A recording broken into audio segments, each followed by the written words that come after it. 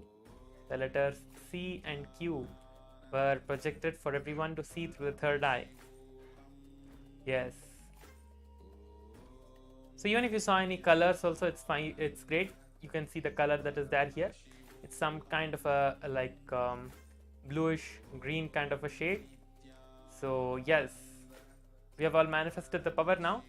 And also one more thing you need to understand is that power manifestation is not just being able to read with your eyes blindfolded, but it is to manifest the higher powerful cognitions and manifest Swamiji Paramashiva himself in our body. Okay, so that is the highest priority that you need to look at, which is going to manifest in you. It is not just the power manifestation. So with this, we come to the end of today's power manifestation. You can go ahead and share your experiences and your experience in the social media. You can go ahead and share in the social media about your experience of the power manifestation and the yoga. Let us finish with the Purna Mantra. Om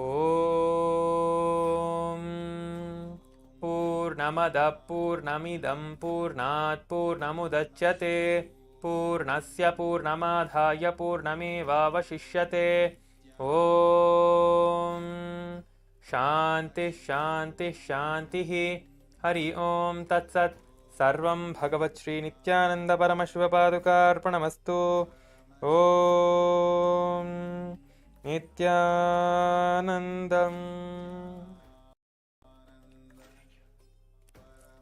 Thank you very much. Stay tuned for the next session.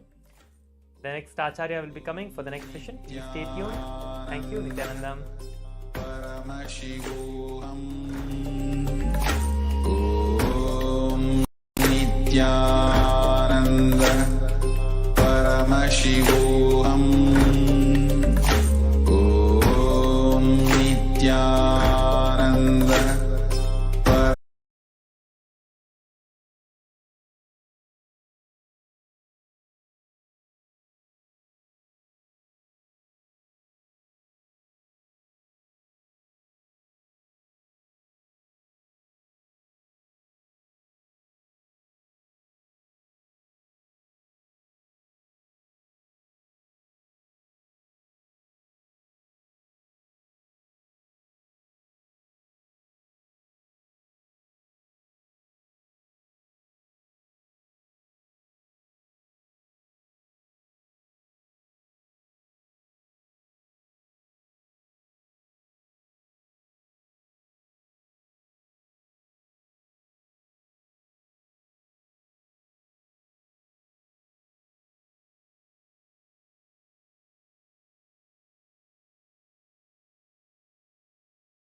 One of you, welcome to the 14th day of Paramashivoham. Today, are you all ready to travel to the galaxies, universes, to learn about what the universe has to tell you? We're all too busy talking to each other. We're too busy talking to people in our lives, talking to ourselves most of the times. But there is something that continuously is in communion with us. Swamiji beautifully tells that when you drop your individual thought currents, you align yourself to the universal thought currents, means you will just flow in oneness with whole existence. Every moment, the existence around you is whispering something into your ears. It is telling you about the secrets of the cosmos. It is telling you about the very core of its existence. It is in communion with you. Swamiji tells, the moment you drop that individual identity, that we all stick on to, when we just relax from it, we will blossom as a part of this universe. Today, we are all going to be learning about the secrets of the macrocosm. We're going to be understanding about what is the universe around us.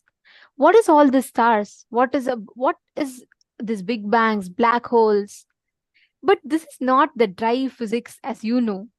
It is one of the most practical, powerful, and supremely intelligent science that Swamiji has revealed. I mean, I have never been passionate about physics. I have never wanted to learn so much about physics. But when I listened to this particular thing that Swamiji revealed, it was just so mind-blowing. I have never fallen in love with universe so much like the way Swamiji revealed, and how Swamiji got out the secret so beautifully to us. Do you know the distance between the moon and earth and the position of the moon does not just affect the tidal the waves, it does not just affect the earth alone, it affects your thinking patterns and your thought currents. And did you know that there are some times, specific timings, where when you do any action in that timing, for example, even if you do some investment, it can multiply in an unimaginable way for you. And did you know there are some times where if you just remember your enemies, they would just get destroyed and no more they can affect you? There are some really powerful secrets that the universe is very explicitly hiding from us. I mean, all these things are there, but none of us are having the knowledge about it. So we don't know how to use it. It is like you have the latest version of the iPhone and you use it to do only local calls. Imagine and see how underusing it is, right? Like, you are having so many possibilities and potential to exist in such royal way of existence. All the things that you want, you actually have the power, ability to do it in a much easier way and make the whole life move the way you want it to move. And welcome all of you to this day to learn the secrets of the universe, to learn the secrets of the cosmos, to listen to the songs of eternity from Swamiji, the very source himself. So we welcome all the participants today. These are the main aspects, the dimensions, the topics that we are going to be learning about. And it's not just learning about what's out there, what's the macrocosm. We're going to be learning about the microcosm. We're going to be learning about, based on what, if a certain planet is in a certain position, how does it impact you? Like she was saying, there are particular time when you're having a certain impact of the planet, you can make investments. You can use these planetary positions to the best benefit of yours. You don't need to be powerless. You don't need to feel, oh God, this planet is in a, there's going to be a malefic impact of the planet in me. No. If you know this one science, you will be able to understand the whole, the nature of existence, how these planets has an impact in us. We will be learning all of this today. So how excited are you all? Michael Hammond and now Saravana Swami Muttaya, Nithyanandam, Krishna Swami Muttaya, Nithyanandam, and Ying Ju Shou, Guru Prasadini, Nithyanandam, Zach Medaya, and then I can see Chandrasekharaya, and there's so many people, Nithyanandam. Throughout the day today, see, for the next 16 hours, spend your day, spend your time listening to the sessions, ask questions, ask your doubts. If you have any clicks, share with us. If you have any questions, please ask us. But spend your time understanding this entire cosmology, how you can manifest this experience in you. Understand these powerful truths from the Vedas and Agamas, how you can be impacted. How many of you are interested, eager, excited for today's day? How many of you feel like, yes, I really want to be experiencing this? Because today that is the exact thing we are going to be learning, and we are also going to be having special blessings where you can receive blessings from for your relatives also, for removing the malefic effects of the planets from them. So today you have something very special where Swamiji is going to be blessing all the participants for removing any ill effects that the planets may be having on you. Like you have some doshas or like where there are certain, like it can be even things like Naga dosha, or the planetary position is not right for you. And you keep seeing that all bad things keep happening to you again and again. You feel like, oh God, am I cursed, or am I unlucky? These kind of words we start having inside ourselves. What Swamiji is going to be taking us through is going to be completely removing these malefic effects of the planets, planetary positions, and making us friends with the cosmos. But we never had a right understanding of the cosmos. And Amanda B. Nithyanandam, are you here for the first time? Amanda, nice to see you. Are you here for the first time? Yeah? Okay. Welcome. Welcome to the program. Which place are you here from? And if you could share a little bit about how you got to know this program. If you're here for the first time, then I think you have come in the right time, because today is going to be, I would say, mind-boggling or something beyond that. We would have never looked at universe this way. Okay, very nice. Amanda, beautiful. Today you're going to be enjoying the day, and you're going to be learning a lot of these truths. See, attending darshan, receiving initiations is like Swamiji is gifting you the iPhone. He's giving you so many softwares. But attending the program is like understanding the software, understanding how you can use the programs, how you can practically apply them in your lives, and what areas you can apply them, and how you can benefit from. And we also request all of you to be here throughout the day. Okay, don't miss out on any sessions. Be here throughout the day and feel free to post your questions. Just one small request. See, we have like 10 different Zoom rooms. So if you have a question, make sure you put in all caps, just the question word, put it as question in all caps, and then type your question below it. So it's easier for us to not miss out on your questions.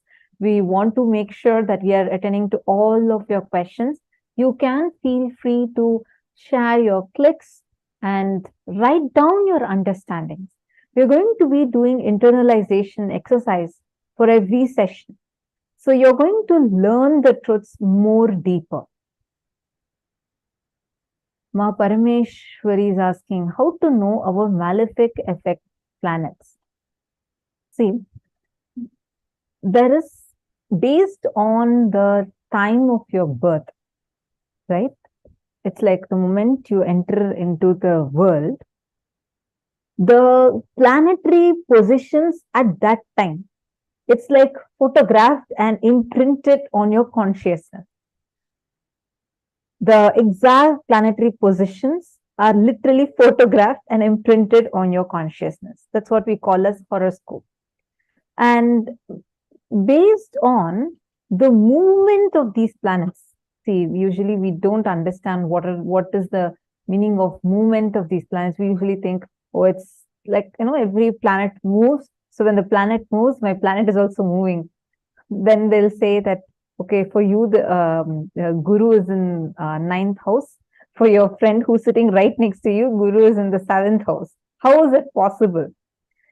It's not like that. It's not physical planets. It's not that you have a separate Jupiter going up over there and your friend who's sitting right next to you is having one more Jupiter going up there. It is the intersection points. We'll learn about it in today's sessions. It's the point where, like, every single celestial body has an influence over another. For example, right now you're sitting on the planet Earth. You have certain gravitational force towards the planet Earth. The planet Earth exerts certain gravitational force towards you. We learn this in physics. Any two bodies with mass has certain force between them. Whichever one has more mass, that attracts this object more closer to it. That is why we all are pulled towards Earth. Like this, there is some influence that every planet has on you, every celestial body has on you, and you have on them. Now, that point where it is intersecting all the different planets, their positions, and your connection to them, where it is intersecting for you, is where the graha is located for you. Now, when these positions are changing in certain directions, they directly affect how you function. The way you are functioning in your life, the life events that are happening for you. That is why at times, even though you put only 5 units of energy, the results you would be getting would be suddenly 75 units.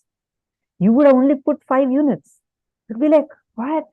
Isn't this so amazing? Like, I just did this, but I'm showered so much. But at other times, you would be working so hard, but something really bad will happen to you and collapse you. These kind of different effects are caused based on the different positioning of these planets. Meaning the grahas. Grahas are not equal to planets. It is that intersecting point which is moving, which is what is having the influence over you. When you understand that none of these planets are actually against you, but are there to help you to achieve the ultimate, you start having friendliness towards the cosmos.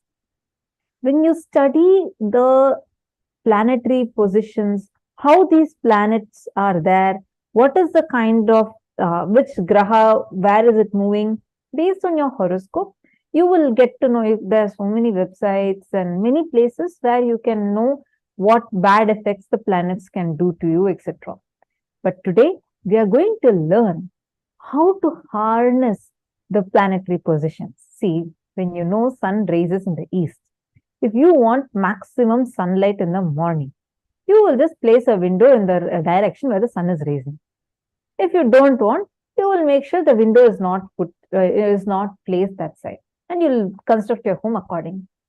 How the simple knowledge of where the sun is rising, you're able to harness it the way you want. Same way, knowing about the cosmos, planets, you are going to learn the science of how to harness it. Imagine and see, if you were never told about certain things, you would never know how to use it, how to harness its existence. This is existing. Every moment the planets are moving. You have the power, ability, possibility to harness their positions, the power that they exude based on their position. And today, we're all going to be learning these.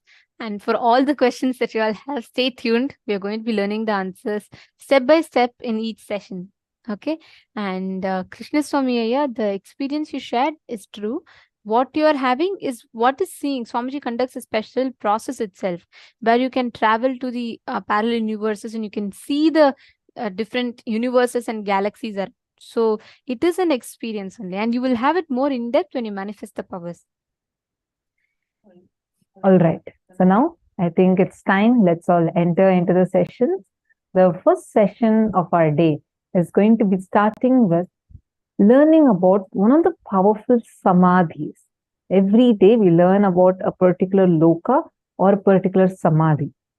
This is what you will be experiencing when you are experiencing the darshan today.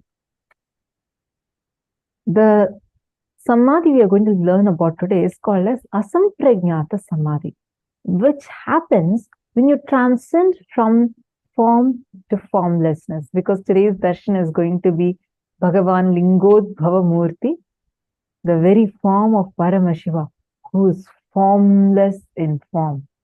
So let's listen to the revelation now.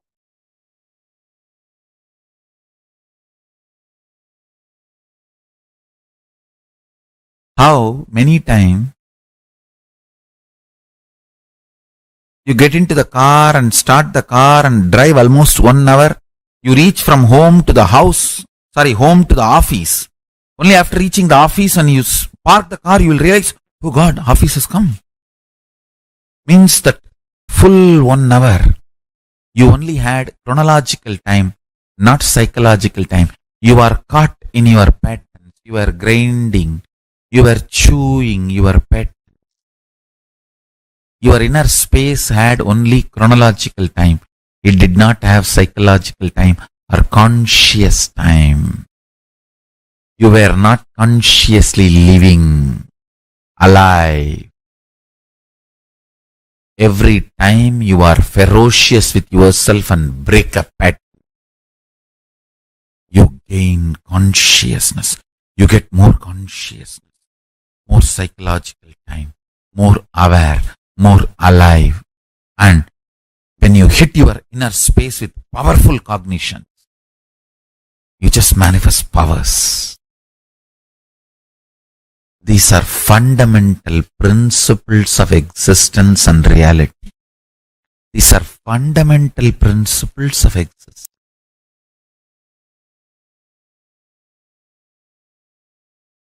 I heard this directly from Arunagiri Yogeshwara.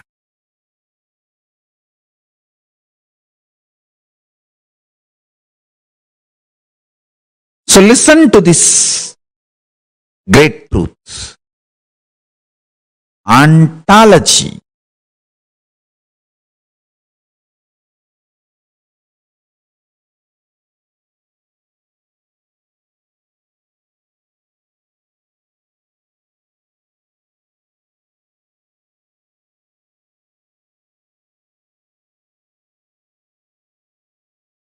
is like a metaphysics of existence, beings.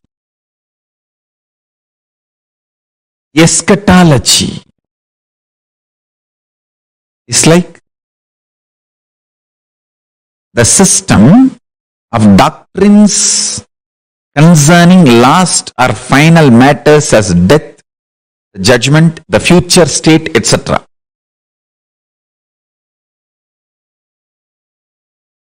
Epistemology is branch of philosophy that investigates the origin, nature, methods and limits of human knowledge. Axiology, the branch of philosophy dealing with values of those ethics, aesthetics or religion. Now, one by one I'll map. The ontology of Paramashivam. Listen carefully, intensely.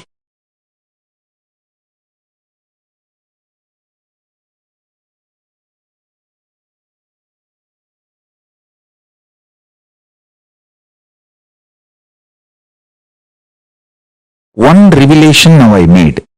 If you decide to change your inner space, your outer reality changes drastically, shockingly. That's what we call miracles. In the field of metaphysics, miracles are no more miracles. It is a simple science. You can cause it. When you can cause it, it is effect of the cause. When you don't know the cause, only effect is there, you call it as miracles.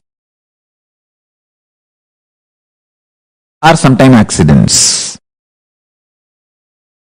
Here, in the field of Paramashiva ontology, there is no miracles, there is no accidents, there is no coincidence. There is only cause and effect. You change your inner space, you manifest miracles. And everything manifests, just falls so beautiful around you.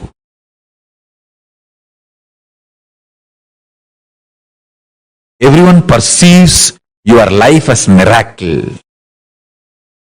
And you continue to be in the space of Paramashiva Ananda, Paramashanta Swarupa, Paramashiva Sugabodha, the supernal effulgence of Paramashiva. I tell you, start tasting the sweetness and beauty and qualities of Paramashiva.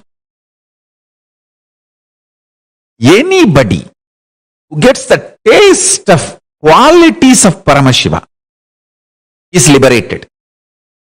Because when you start tasting, you will start naturally parking yourself there. Even in your free time, you will always be Paramashivoham, Nithyananda Paramashivoham. The eternal love, Paramashanta Swarupa, and real Ananda, extremely alive.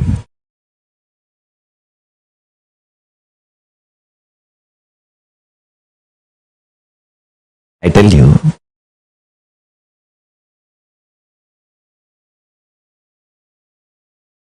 the supernal effulgence, bliss of Paramashiva is like a gold pouring.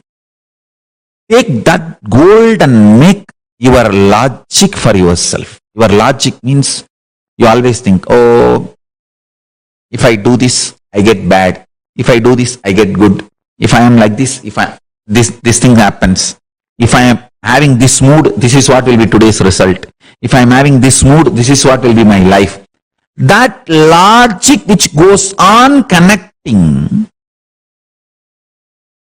your internal, external happenings and keeps it as your memory. That logic which gives you the push to wake up from the morning and do things, that logic which goes on advising you to do things this way or that way, that intuition which you respect every day, to make decisions this way or that way, that part of you made out Paramashiva's bliss means always remember. When you remember your core as Paramashiva and Paramashiva's bliss oozing in you as the action and reaction of your existence, best things are happening in your life. Best things happen in your life. Best things are done by you and done to you. Understand? Nothing can shake the existence of Paramashiva in you. That's a reality, whether you remember or not. But by remembering it, making your logic out of that gold, making Paramashiva logic in you, your actions and reactions become so beautiful inside and outside.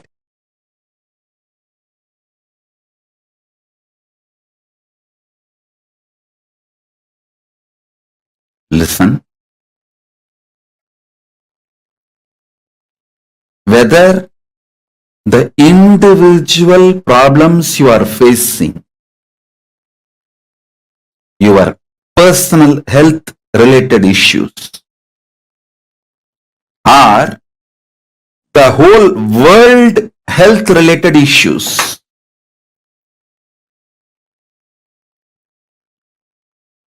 whether you are facing your personal economic problems or the world health crisis,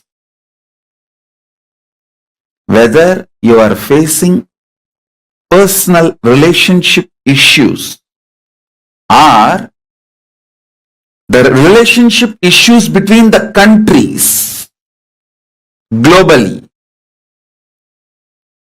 for everything,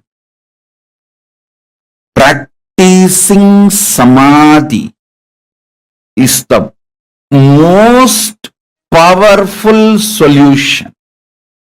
Please understand. When you practice samadhi,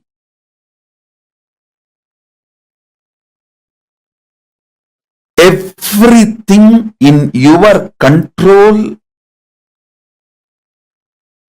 becomes conscious, powerful,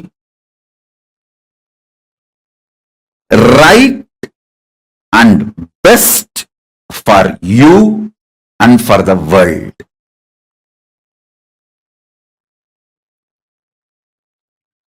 I'll give you an example. If you start practicing samadhi, your health will become best. And all the people who are under you, like for example, if you are heading a family, all the family members are under you. You will make sure they are all healthy.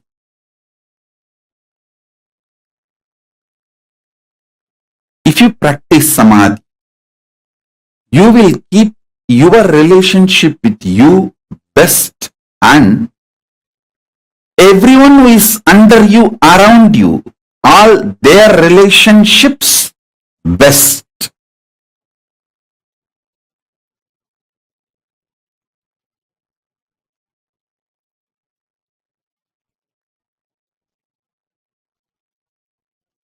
If you practice samadhi, you will keep yourself highly conscious. See, unconscious blind spots, which is responsible for almost all the problems in our life, will be eliminated.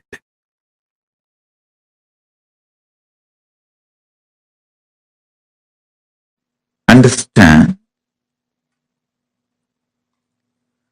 All you need to enjoy the powers and superconscious mutation of 64 manifestations of Paramashiva is to have the right knowledge about all that 64 manifestations. You need to understand Paramashiva as he introduces himself. Listen, if you want to understand me, you need to understand as I introduce me to you.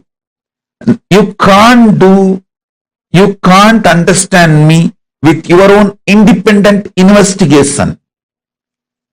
Neither your mind is capable nor your consciousness is powerful to grasp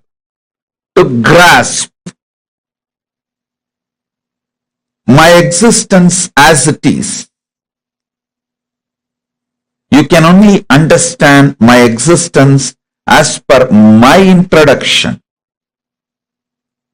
Same way, you can understand Paramashiva only based on his own introduction. Understanding him based on his own introduction awakens something called Shraddha in you, not faith. Faith is poor word. Shraddha. And Shraddha breeds bhakti. And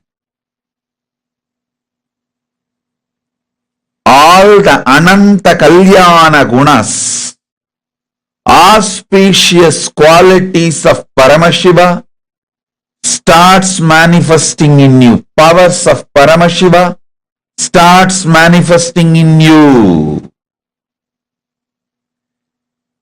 Listen, you just need to know what is swimming and see somebody is swimming, then simply your muscle memory starts manifesting swimming.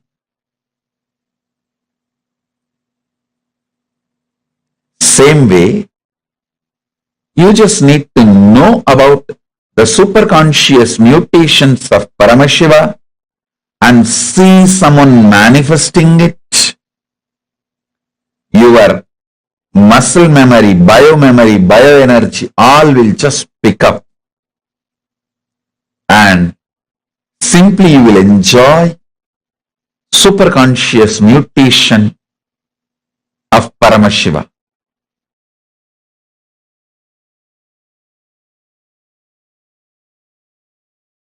See, when the initiation into unclutching, first time when you unclutch, that experience only, Patanjali calls it as Asamprajnata Samādhi. The first unclutching experience. Beautifully in Ramakrishna's life it happened. Let me describe how Ramakrishna moved from Samprajnata Samādhi to Asamprajnata Samādhi.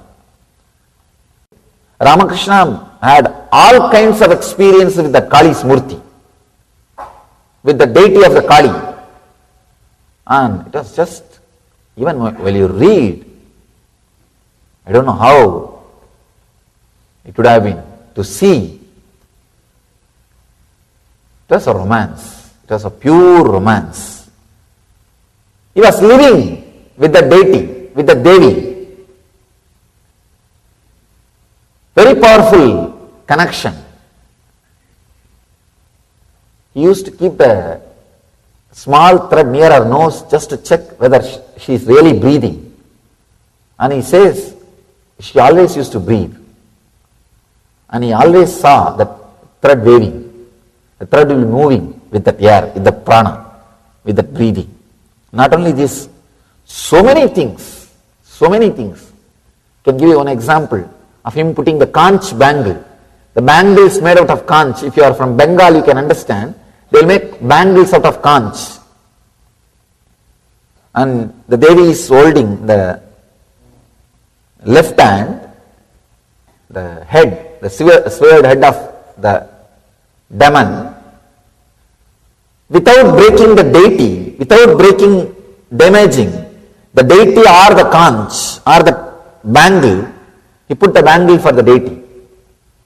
And the other people asked, how it happened? How can you put it? This bangle cannot go into the hand. Because she is holding the sira, the head of the demon. He says, no, I just told her, drop it. She gave it in my hand and I put the bangle. And I told her again, please hold it, and she is holding. That's all.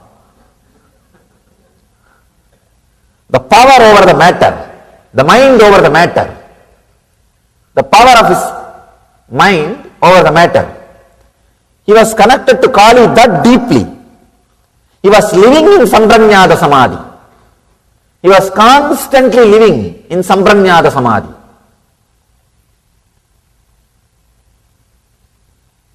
So now it is time he has to move to the Asamprajnata Samādhi.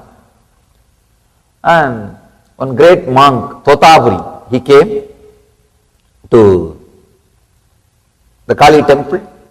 He is an enlightened sannyasi, great Vedanti.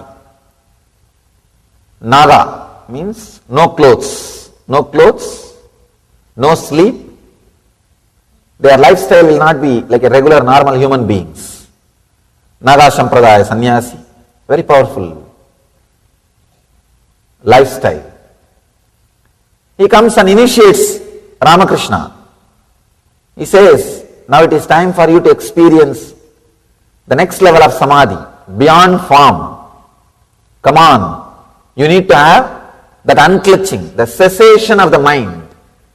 What here Patanjali says, pratyayabhyasa purvaha virama, means all the mental function of clutching with the thoughts has to end. See, even if you are clutched with the Kali, it is a mental function. Please understand. Maybe highest level of function, high frequency level of function, but it is a mental function. You can experience in your life sometime, early morning when you are out of dream state, but you are not completely fully awake.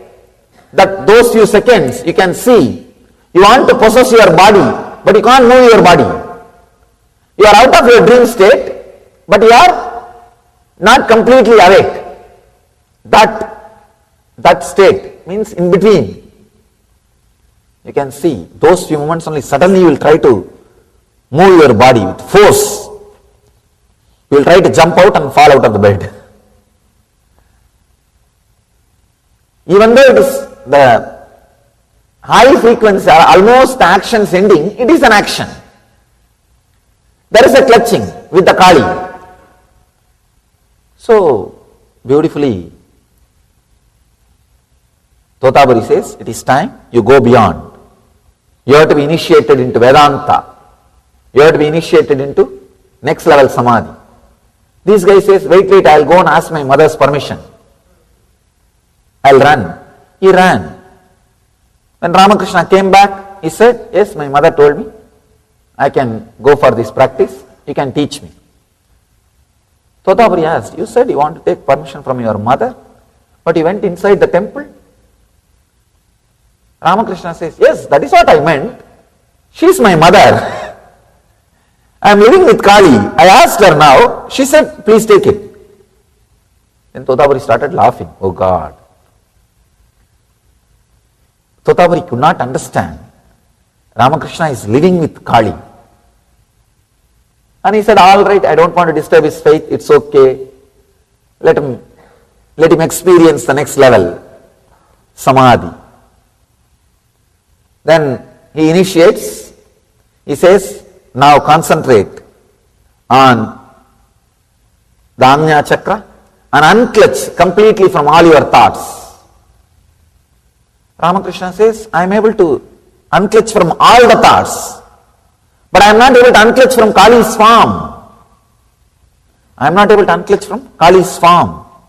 He says, I am stuck. The moment I see her, even the idea to unclutch disappears from me. I am just completely drowned. Asamprajnata Samādhi, the first level Samadhi. But the beauty is that Samadhi itself is so powerful, it will lead you to next level.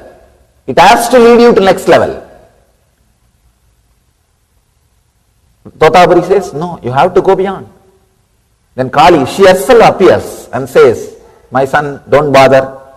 Cut my form with this sword.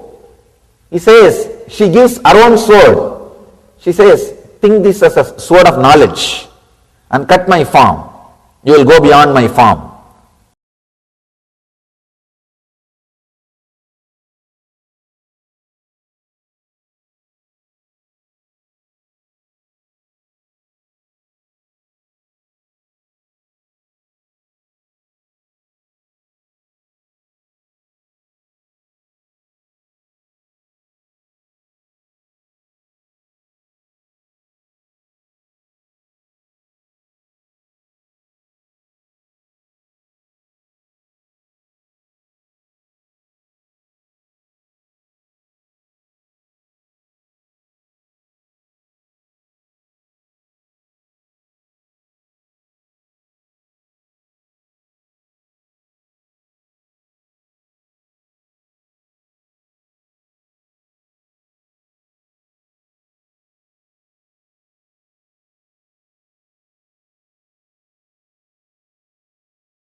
So beautifully, Swamiji explained to all of us the understanding about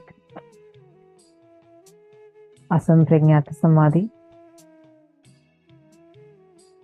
I Samadhi, one needs to practice Samadhi, and Paramashiva's ontology.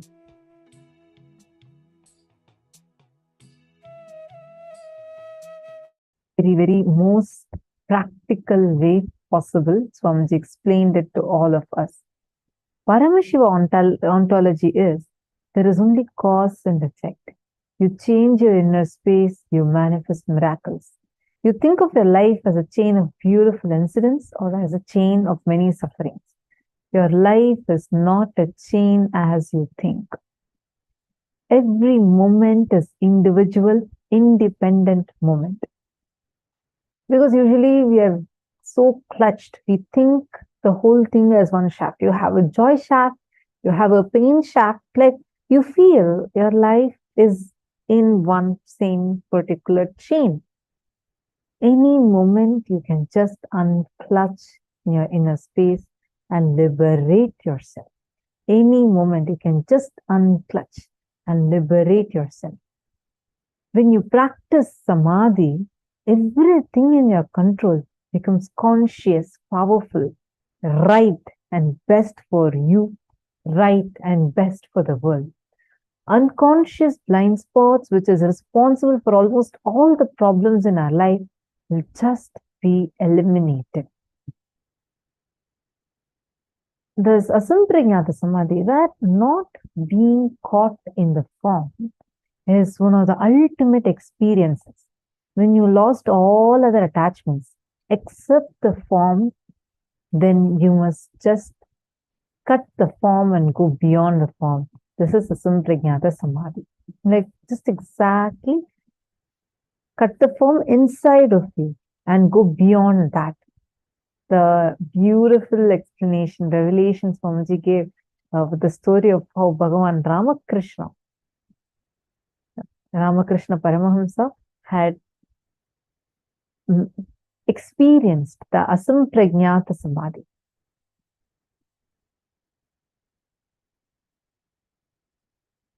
Now, I request all the participants take a few minutes to post what all you have understood. Michelle Chango has posted that I've been waiting for this session so much, the astrology one, the Hindu Cosmology. I think it's one of the favorites of so many participants. Usually on this day, we have like so many participants saying that this is my favorite, one of the favorite days of Paramashivoham. I know a few days, like one of the top most best ones. One would be the day of where we experience conscious death experience. And one more would be this Vedic Astrology day. And one more is about when we have Shukra Darshan, when you can ask anything, any boon that you want, even boons which you feel is not morally or socially right. So that is the Shukra Darshan day. Like there are a few key days of the program that everyone just loves. Can I request all of you to quickly type a few of your understanding and please post it here.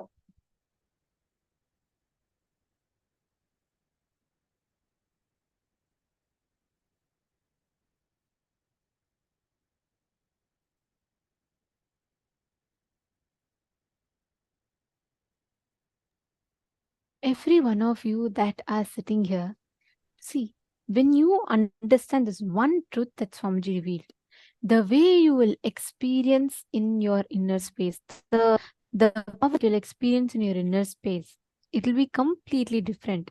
You will have a very powerful cognition about your existence, your experience, and how the existence manifests itself through you. Now, with this same understanding, let us all enter into the power manifestation session. We're all going to be manifesting some of the most amazing powers today, which is being able to study the cosmos, which is being able to understand the cosmos, Dura Drishti and the Sukshma Drishti. We're going to be manifesting these amazing powers. So I'll say get ready for an extraordinary manifestation for each and every one of you today. Now, I request all the participants to please come and settle down.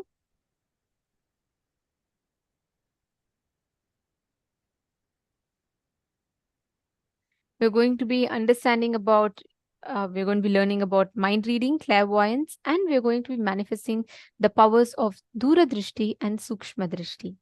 So let us all get started.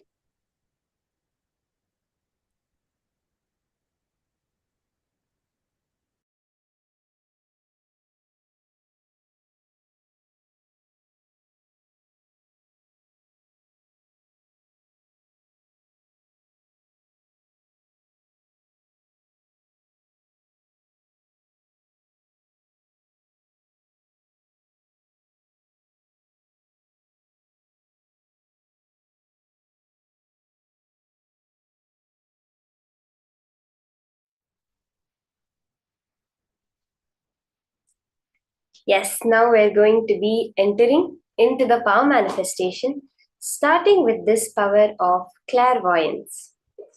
For this power of clairvoyance, we're going to be doing a samyama, a very intense samyama through which we can manifest this power of clairvoyance.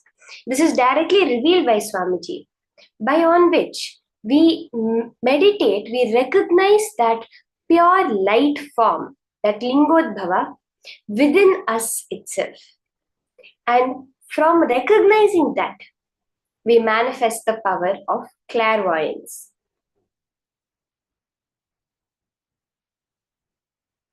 The whole science that Swamiji has revealed for the power of mind reading, of clairvoyance, being able to look into another person's inner space and know exactly what they are thinking, what they are feeling, and so many other things. The science is many ways that Swamiji gives us the powerful cognitions. When we know our own mind, at that moment we know the mind of every other being in the world. Because every being around us is nothing but a reflection of us itself.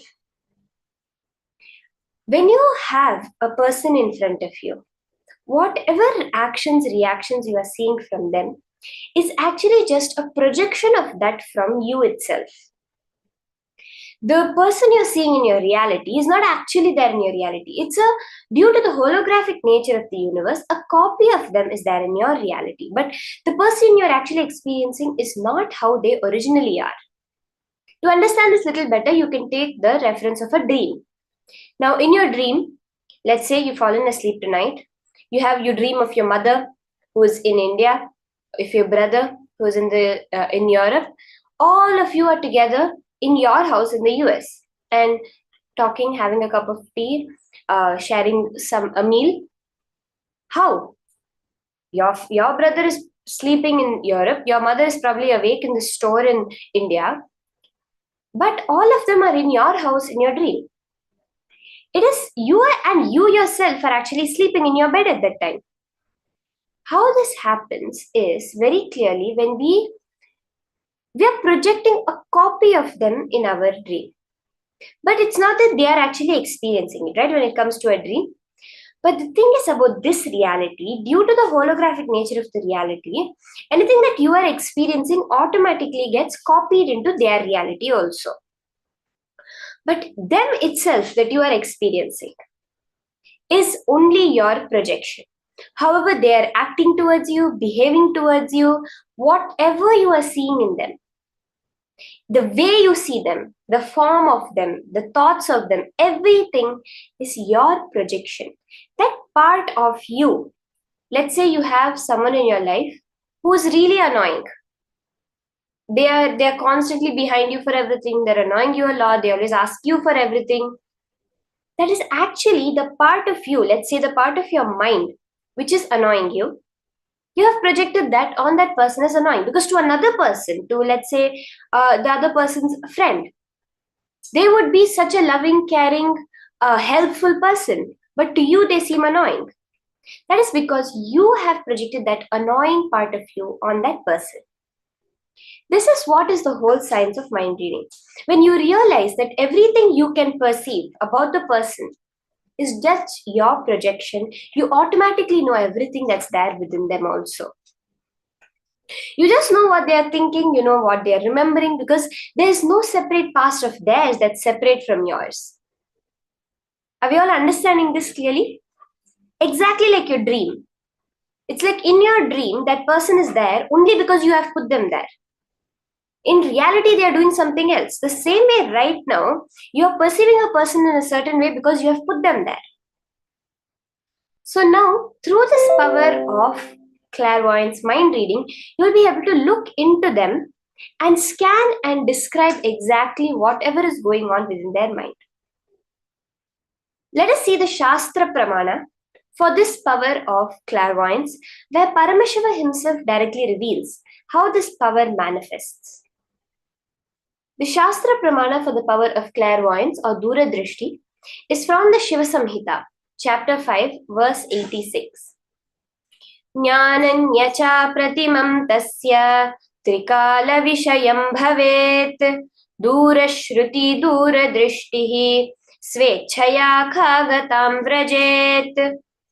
He gets immeasurable experiential knowledge, knows the past, present and future trikala, and has Dura Shruti, the power to listen to anything at a far off distance, Dura Drishti, the power to have a direct vision of anything at a great distance, anywhere, and Khagatam, the power to walk or move in air like a khaga, a flying bird, and the ability to speak on any unknown subject, omniscience. This is the very powerful power of clairvoyance. Let us see the Apta Pramana for this power. We see powerfully in the life of Sangasiddhar, who was born in the mid-19th century to a Brahmin family. From the young age, he was very intelligent. By 14, he had mastered all the Siddha texts. He got married and at that age and had 2 children. Sangasiddhar used to work for the director of a British officer, and the name of his employer was Simpson. Every day after finishing his work, Sangasiddhar used to do meditation and started manifesting so many various powers. He was an adept Siddhar. He also mastered the Navagrahas Yoga Samadhi. He has done many miracles to help his boss Simpson. In 1990, he attained Mahasamadhi. There are many incidents from the life of Sangasiddhar which beautifully demonstrate the extreme of this power of clairvoyance. Once what happened was, Sangasiddhar told Simpson not to sleep in his bedroom that night. Simpson did not bother to what Sangasiddhar had said and slept at night. At night, Sangasiddhar called some helpers, and after Simpson had fallen asleep, they lifted the bed out of the room. In just a few moments, the roof of that room came crashing down, and Simpson woke up due to the sound and was so grateful to Sangasiddhar. In another incident, there was a lizard on the wall. So Simpson had asked, "Can you remove this lizard?" Sangasiddhar said, No, don't remove it. Its partner is coming from London. So in a few days, Simpson's wife had sent Simpson a parcel, and another lizard jumped out of that parcel and ran and joined the other lizard on the wall. So these are just a few incidents where we see how Sangasiddhar is able to clearly see the whole of the cosmos, not limited to any certain place or point in time or space. Now, all of you are going to be manifesting this powerful power of clairvoyance. How we are going to be starting is, I am going to be thinking of a certain incident that has happened. Okay, I'm going to be visualizing that incident in clear detail. And each and every one of you, through your third eye, are going to scan and describe in detail exactly what happened on that particular date. So are we all ready for this? Are we ready to start this power? Can I have a yes from everyone if you're ready to start? You're going to be scanning an incident that I'm going to be thinking of. Okay, I'm getting many yeses.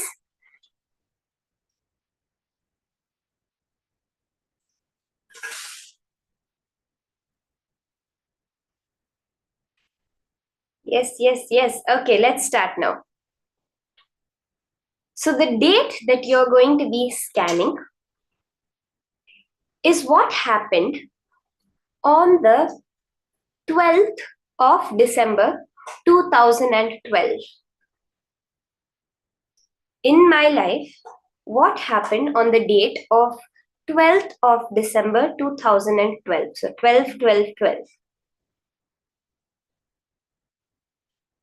Just sit, intensely connect to Swamiji, to Paramashiva.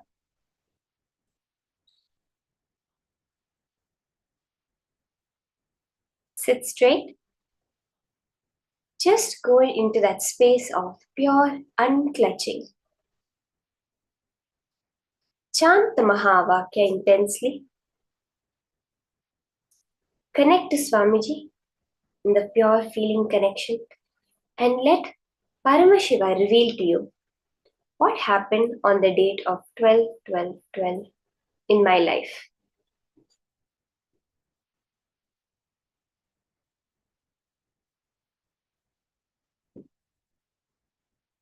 As you're scanning, you can keep posting in the chat whatever details Paramashiva reveals to you.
Chant the Mahavakya Om Nithyananda Paramashivoham intensely.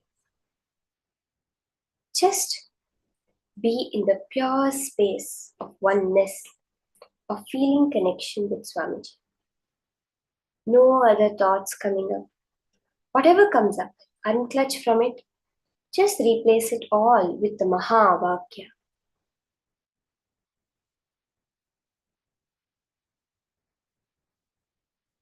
Om Nithyananda Paramashivoham. Let your whole being vibrate with that Mahavakya.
Okay, let's all start posting. Whatever it is Paramashiva revealed to you happened in my life on the date of 12, 12, 12. 12th of December 2012. Whatever revelations Paramashiva is giving you, just exactly like that, post it in the chat. And then we'll verify.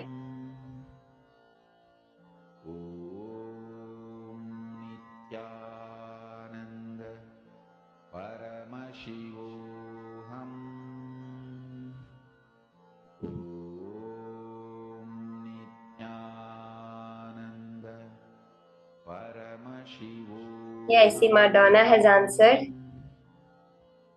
Ma Sonia.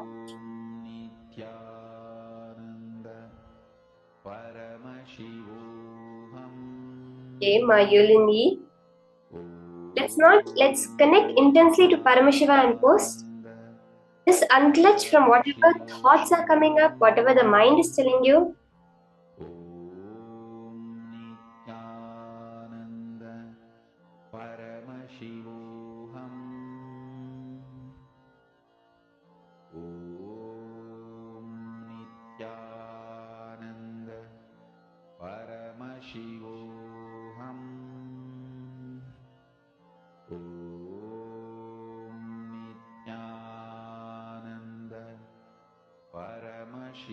Okay. Is there anyone left to post? You can post in detail. See, whatever Paramashiva is revealing, post it in as much detail. The colors, the place where it happened, how old I was at the time, what was happening, what all was the things going on. Manandeshwari has said, temple ritual puja, I see lots of flowers. Mahongi Wong saw a rose plant. Hima Priyatma Surupini.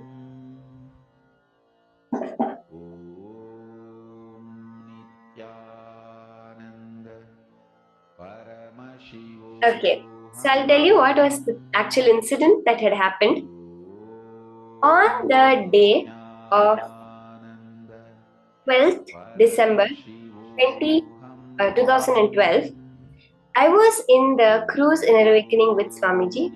So Swamiji had actually conducted a powerful cruise inner awakening that we were on a cruise ship. The cruise ship started off from Singapore and it went to Thailand, Malaysia, and around that area. So we were on the cruise ship for 21 days with Swamiji. And during this time, the 12th of December 2012 had happened. And at 12 o'clock, 12 seconds, I was actually sitting and doing Pada Puja for Swamiji. And after the Pada Puja, for the Pada Puja blessings, so Ma Anandeshwari, you saw flowers, temple ritual puja, it's exactly right. So I was doing puja on that day. We did puja for Swamiji. And Ma Priyatma Surupini, I was wearing white. That is exactly correct. So Ma Priyatma Surupini, I was wearing white in that incident. And I was sitting after the Pada Puja with Swamiji. We had the blessings, the darshan from Swamiji, and that time, I asked Swamiji. So from that age, I was very connected to Devi Durga. So I asked Swamiji, I want to become Durga. And Swamiji blessed me. And it was actually a very powerful incident because Swamiji was giving blessings to everyone. The hall was nearly empty. So we were sitting in a huge theatre room where the Pada Puja had happened. And exactly as Swamiji blessed me for this, suddenly, for no reason, just miraculously, Swamiji's mic turned on. And it was heard in the mic and speakers in the whole hall, where Swamiji said, blessings, I give you the boon that you will become Durga. And he initiated me into a mantra. So this was the very powerful incident that had happened in my life on the particular date of 12/12/12. And nearly at the time of 12 o'clock, 12 minutes, 12 seconds, literally, I was doing the Pada Puja for Swamiji at that time. So I was 7 years old at that time, almost 8. And this was the actual incident. So you can go through now your message and post how much you're able to connect.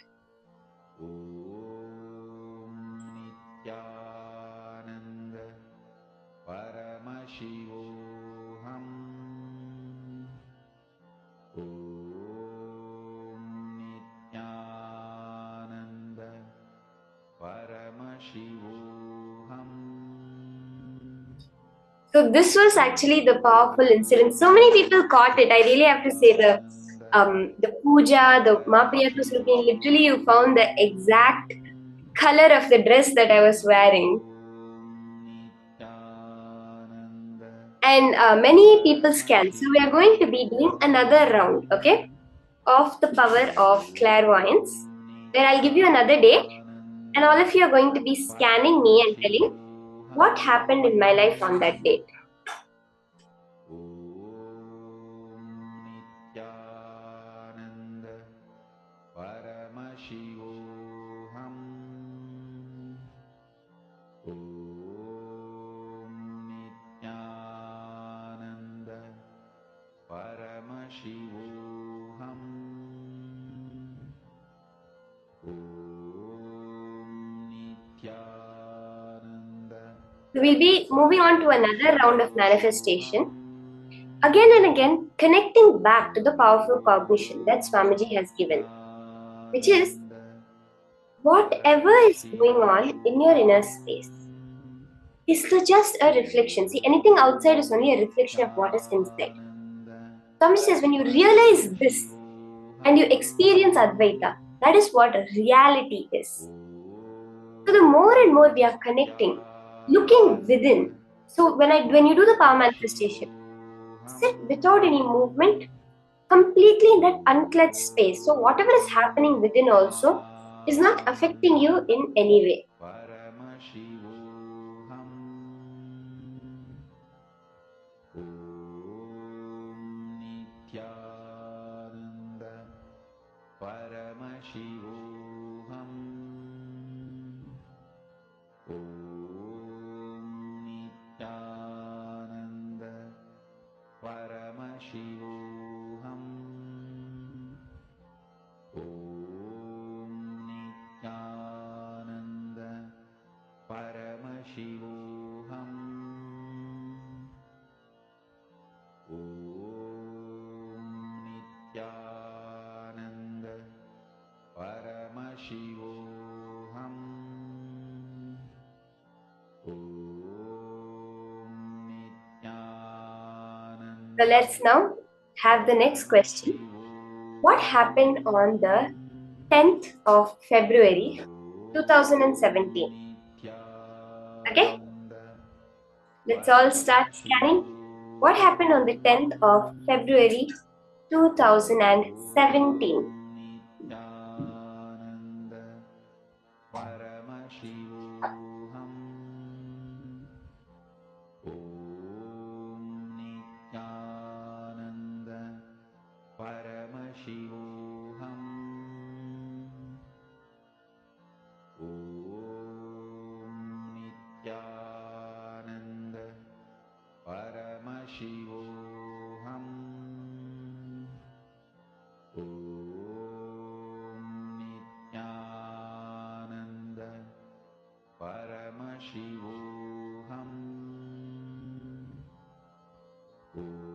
We can all start scanning and posting. On the 10th of February 2017, what happened? Om Nithyananda Paramashivoham. Om Nithyananda Paramashivoham. Om Nithyananda Paramashivoham. Om Nithyananda Paramashivoham. Om Nithyananda Paramashivoham. Om Nithyananda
It's all post now. Many people are saying temple visit with Swamiji. Okay. Group of kids around you, happiness and celebration. Festival, many people festival. Okay.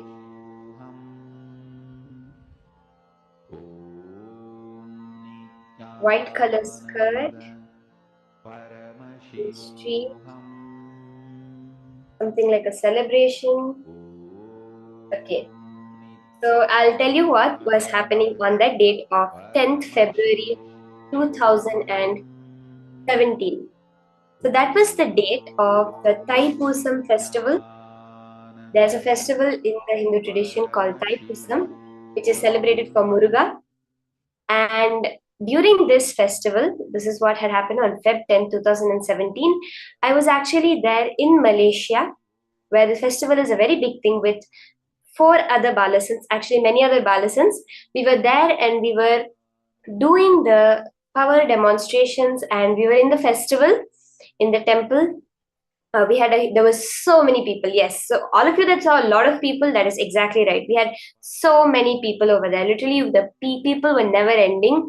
Like an entire highway was filled with people, and we had a booth where we were distributing the annadanam. So I saw Ma. I think one of the Mas had seen food. Yes, the huge annadanam was happening where the free food was being given out, and we were doing the power manifestations of third eye, manifesting the power of third eye reading and Akashic readings very powerfully for all the people that were coming there.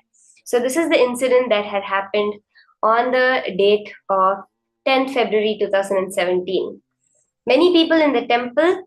Yes, Ma, why yin ning? I was wearing orange, exactly.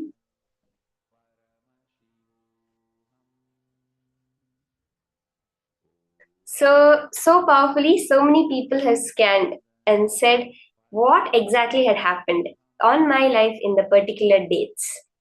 Now we're going to be entering into the next jnana, the next powerful cognitions from Swamiji. What is conscious sovereignty? What is that Swamiji reveals? We know about sovereignty as land sovereignty. We know about sovereignty as sovereignty from, I don't know, law. But what exactly is conscious sovereignty that Swamiji reveals? That is what is our most fundamental basic sovereignty that we have all lost because of various reasons. Swamiji is teaching us how to reclaim that conscious sovereignty by which everything can manifest in life. Let us listen to these higher powerful cognitions from Swamiji now.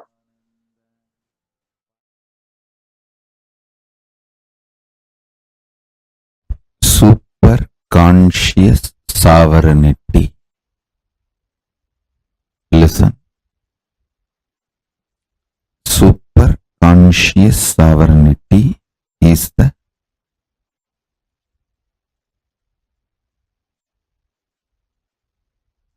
principle, superconscious DNA of Paramashiva will be manifesting today in all of you. Listen superconscious sovereignty. Let me explain. Listen intensely. What I am going to say now, the superconscious sovereignty, you don't need to practice. I'm just going to put this like a golden light ball inside you. It will just start manifesting. Listen to this. Your super consciousness is the most supreme, and your super consciousness makes all the patterns, the self-doubt, hatred, denials, or anything restrictive in you, makes all of that irrelevant. Your superconscious sovereignty does not fight with your problems. It just makes your problems irrelevant.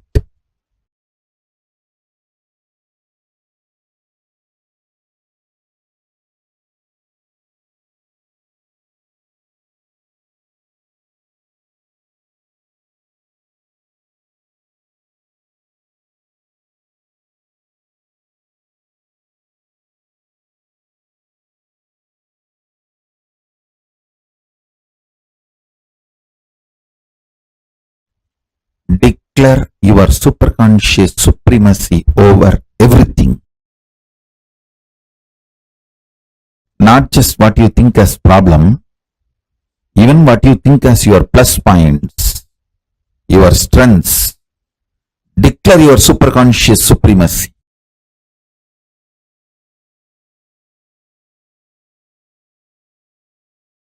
As Paramavatara of Paramashiva, I'll make it happen for all of you. You just declare. Understand?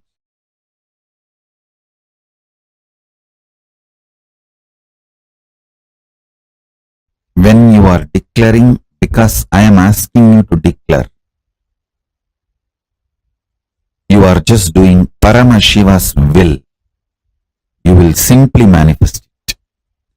I ask you to declare your superconscious sovereignty, your superconscious supremacy over everything.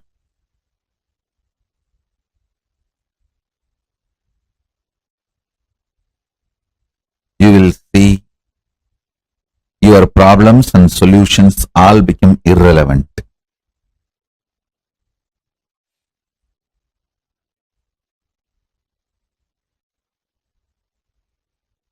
Understand?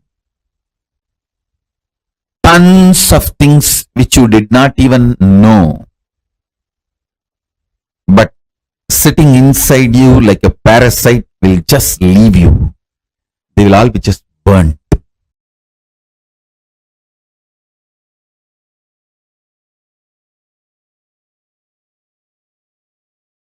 There is a beautiful verse in Vaishnava tradition. பச்சைமா மலைபோல் மேனி பவளவாய் கமலச்செங்கன் அச்சுதா அமரர் ஏரே ஆயர்தம் கொழுந்தே என்னும் இச்சுவை தவிர யான் போய் இந்திர லோகமாளும் அச்சுவை பெரினும் வேண்டேன் அரங்கமா நகருளானே. Devotee of Vishnu cries to Vishnu, the taste of me celebrating you, singing the glory. பச்சை மாமலை போல் மேனி பவளவாய் கமலச்செங்கன் அச்சுதா அமரர் ஏரே ஆயர்தம் குலக் கொழுந்தே. The taste of singing, the feeling connection, oneness with you is the best. Even if I am made as the head of the Indraloka, as the ruler of the Indraloka, I do not want that. I only want the feeling connection with you. I'll say that is the dhira of a bhakta, a devotee's dhira. Same way, all of you should have the dhira. Paramashivatva, Paramashivagadi, Paramashivapada is the only goal. Till then, you can enjoy whatever comes in the way, nothing wrong. Don't be stuck.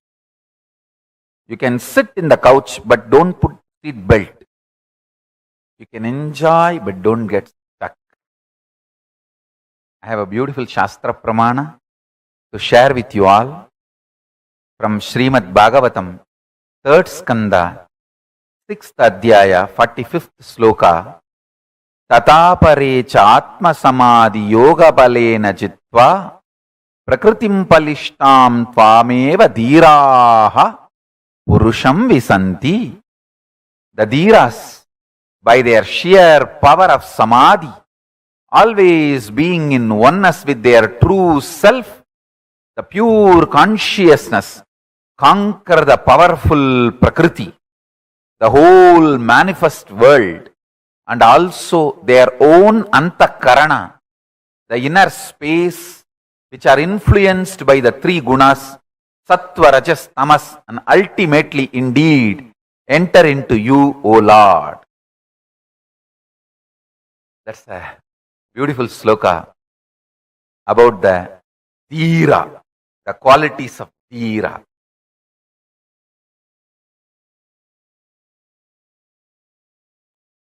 Understand? Your self-doubt, self-hatred, self-denial. Please listen. Your greed to achieve in the land which is not in your control strengthens your self-doubt, self-denial, self-hatred. Your self-doubt, self-denial, self-hatred, SDHD gets strengthened if you try to declare supremacy over something which is not there in your hand. You have only next few days in your hand. Declare your supremacy over that few days. You will win the game of life always. But you are trying to declare supremacy over few months, few years, which is not there in your hand, or which is not your territory, which is not your known boundary. Even you do not know how that few years is going to look in your life, which is beyond your boundary.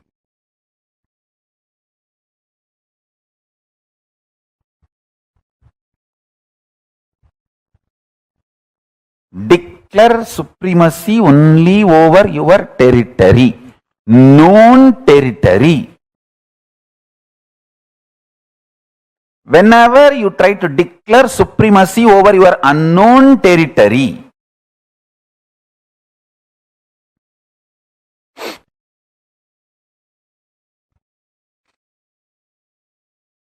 so understand,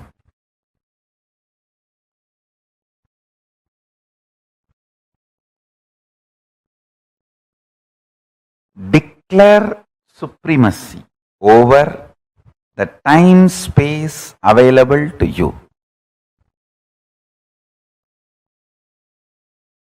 That is what I call Satya Sankalpa. Your whole life is not actually known to you or available to you as you falsely imagine. Listen, if you are in certain space, mood is the fragrance of the space. If you are in love, you will have the friendly mood. If you are in peace, you will have bliss mood. Moods are the fragrance, flavor of space. Your ability to retain your space is only the time available to you as your life. For example, if I can retain my peaceful, joyful space and radiate the mood of ecstasy, bliss for next 2 days, then only the 2 days is the time I have as my life. So, I can only plan for the next 2 days, only that will be successful and strengthening my confidence about me. And after 2 days, then plan for the next 2 days. That is the way you consciously start building you. Your Chidabhasa, source space of consciousness, the time-space continuum gets built consciously only with space-based sankalpas. You can handle yourself peacefully, joyfully only for next 2 days, as on now, but you try to make the sankalpa for your whole life, dumbo, loose. Then you are naturally bound to fail and strengthen your self-doubt, self-hatred, self-denial. SDHD.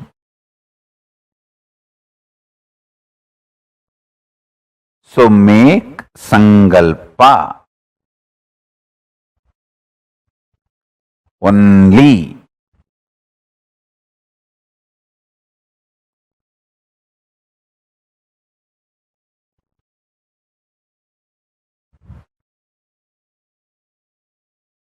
For the time space available in your hand,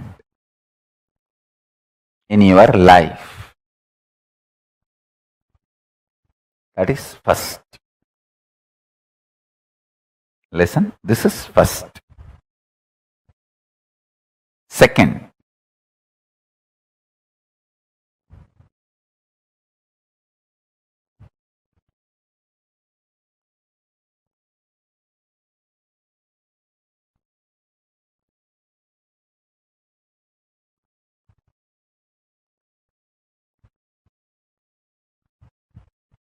this may look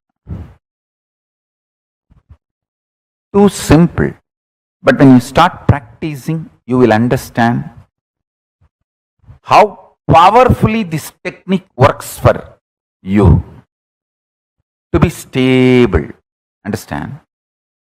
The most beautiful emotion which can bring stability in your life is love. Morning when you wake up the Atmalinga which you are wearing. Mahadeva, please wake up. Morning when you take bath, Swamiji, please take bath. Pour few drop water on that linga. Always wear it. That is the best way. Pour water on your body and pour water on the linga. Swamiji, please take bath. When you eat, whatever you eat, Swamiji, please eat. When you brush, you don't need a separate brush. Nothing is wrong. I am telling you, I am your guru. To whoever I gave the Atmalinga,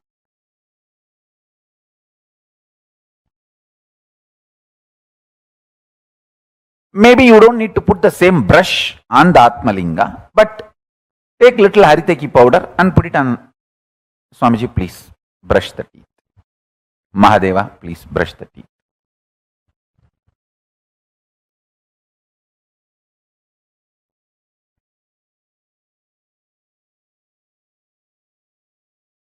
Too simple.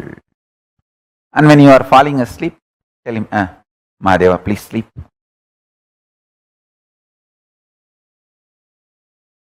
love manifests that Chidabhasa, time-space continuum in you, sweetly and beautifully. You have a special feast, celebration, anything. Mahadeva, please eat. Show to him and then eat.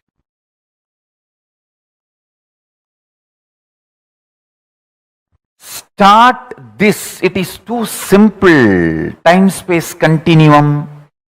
That Chidabhasa will explode in such high energy.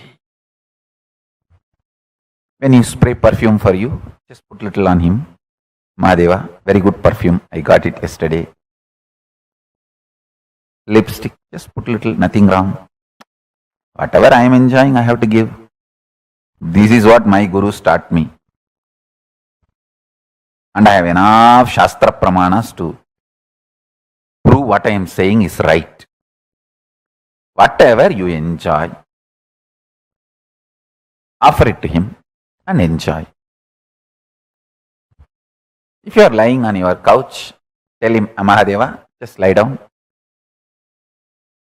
Rest, enjoy this sea beach. I tell you, he is neither outside you nor beyond your reach.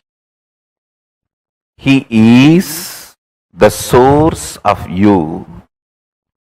When you generate a love, sweet relationship, that makes your time-space continuum huge.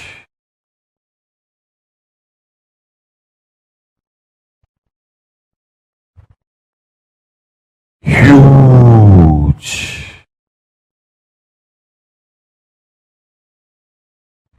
Even if you don't feel like wearing your Atmalinga, even the Rudraksha is actually Rudraksha Linga. Many times, the Shastras allow, you can keep Rudraksha as the Rudraksha Linga and do Shiva Puja to that Rudraksha Linga itself. Agamas allow it. So you can keep the Rudraksha, Kantamala itself as Atmalinga. If you don't have Atmalinga or don't want to wear the Atmalinga, you can treat Kantamala itself as Atmalinga and tell, hey, Mahadeva, please eat. Mahadeva, please take bath. Mahadeva, have shampoo. Mahadeva, have perfume. Understand this continuous love continuum will make your Chidabhasa powerful. Your Chidakasha will become strong. And the time-space continuum will expand. I tell you, this attitude, this will start building everything. People who lived around me can remember very clearly. Even if some book is printed, invitation printed in our KAILASA, in our Sangha, and first copy is brought to me, first I will take it and put it on Atmalinga. I always have Atmalinga on my body. Whenever, if I am not wearing it, it is there in the Ananda Gandha. I will put it on Atmalinga and say, Paramashiva, please have it. I tell you, that will bring such extreme sweet relationship.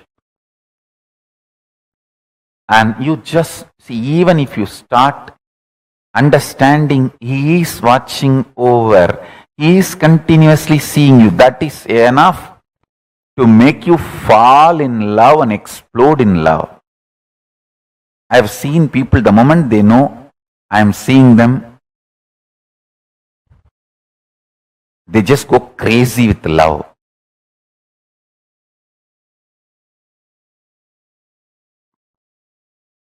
The moment you start understanding Mahadeva is watching you, you just explode in love. The Chidabhasa explodes.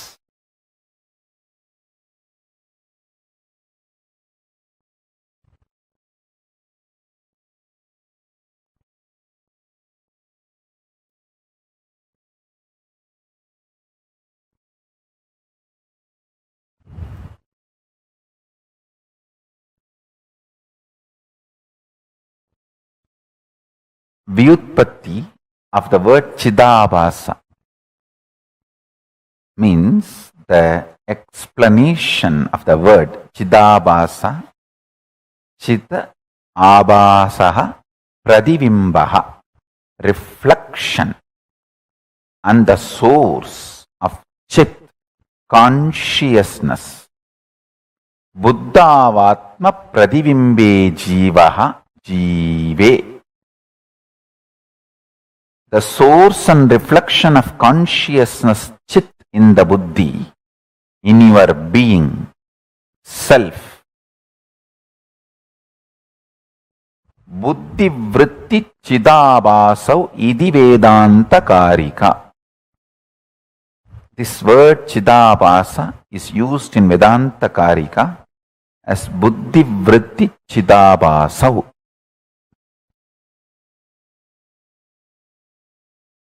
Listen.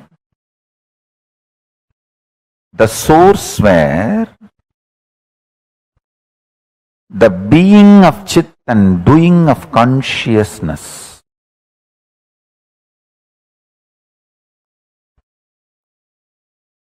is felt, manifests, Chidabhasa. First few days only it will be like a monologue. You are talking to Paramashiva. Just after a few days you will see that he is responding in your inner space. You just know he accepted your food. You just know he is happy with the cold shower you gave. You just know he is happy with the perfume you gave. The love starts becoming complete circle. You give, he showers. You give, he showers. That whole ecstasy starts. I tell you. He always showers. He always showers. He always showers.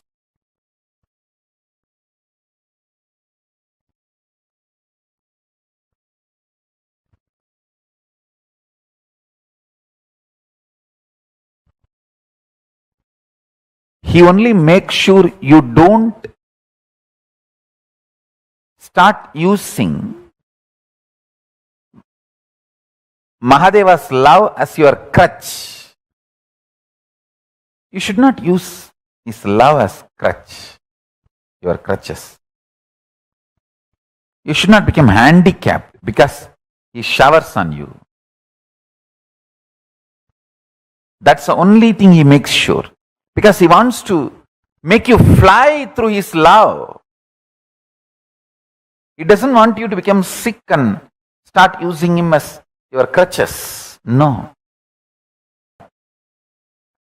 The only thing Paramashiva looks, when I pour my love, are you going to fly, using it as inspiration to inspire yourself? That's all.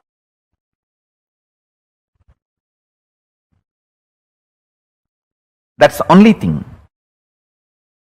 Nothing else.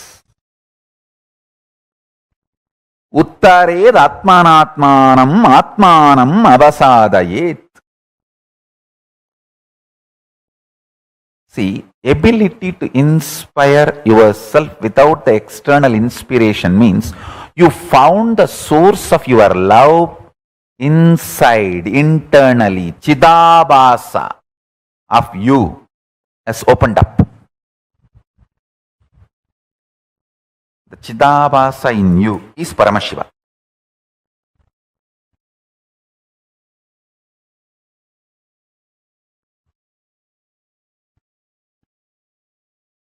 That's all.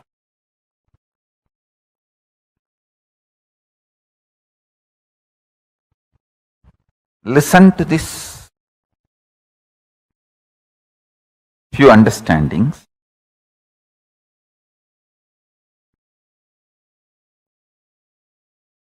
If you open your Chidabhasa, you are winner anywhere you are.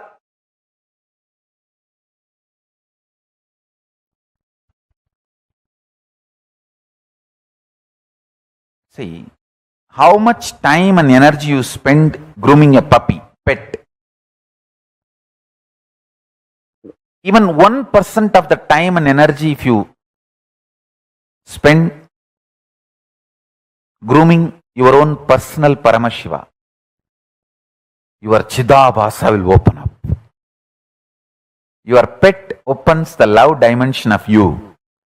Your Atmalinga opens conscious dimension of you.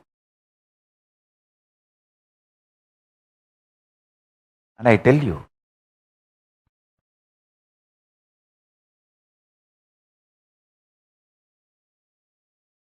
for example, now I am seeing all of you. If I just tell few people and your name and say, wow, you have done a beautiful makeup, dress up of my deity, I am so happy, it's so nice. How you will jump, Swamiji called out my name. Just knowing that I am seeing you, you go to ecstasy. Same way, Paramashiva will make you realize in few days he is seeing you. That will put you in such ecstasy, the ecstasy of Chidabhasa. Understand? The ecstasy of Chidabhasa.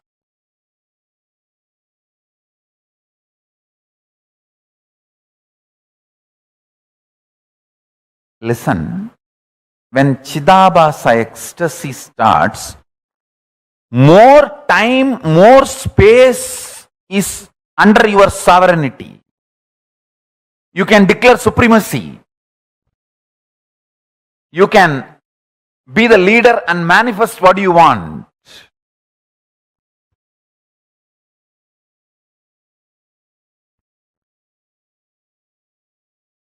It is not even declaring supremacy, declaring oneness.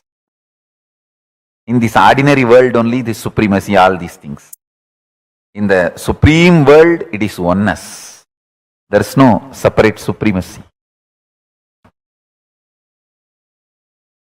You should be in tune with Guru Vak, Guru's words so much. Guru should start obeying you.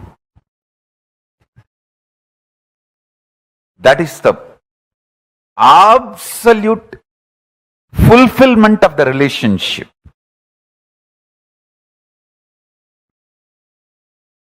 Between you and Paramashiva.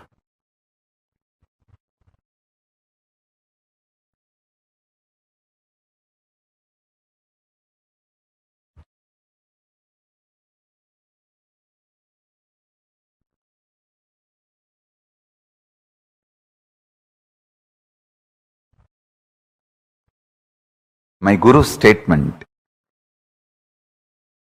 when her Guru, my Guru's Guru, Paramaguru,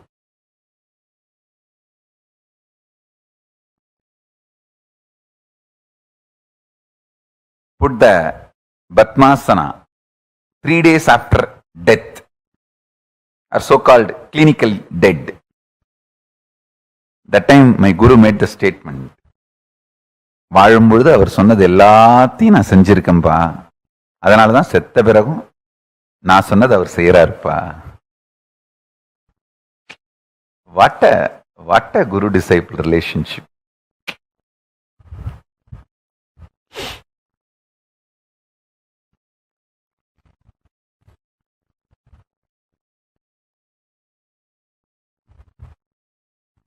Guru is obeying you even after death.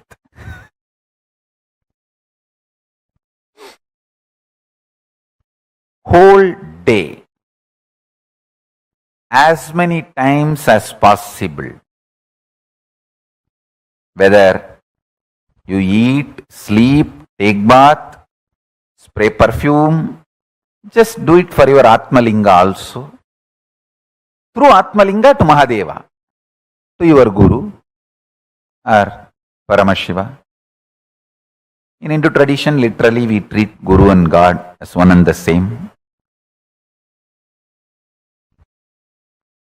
Guru is the manifestation of God. God is unmanifest component of Guru. That's all. Avyakta Guru is Paramashiva. Vyakta Paramashiva is Guru. The manifest Paramashiva is Guru. Unmanifest Guru is Paramashiva. Guru's unmanifest dimension is Paramashiva. Paramashiva's manifested dimension is Guru. That's it. So anyone leads to another. That's all. If you catch Paramashiva directly, start praying, he will appear as Guru. If you catch the Guru and start connecting with him, he will lead you to Paramashiva. That's it. But both leads to the same oneness space, ultimate enlightenment.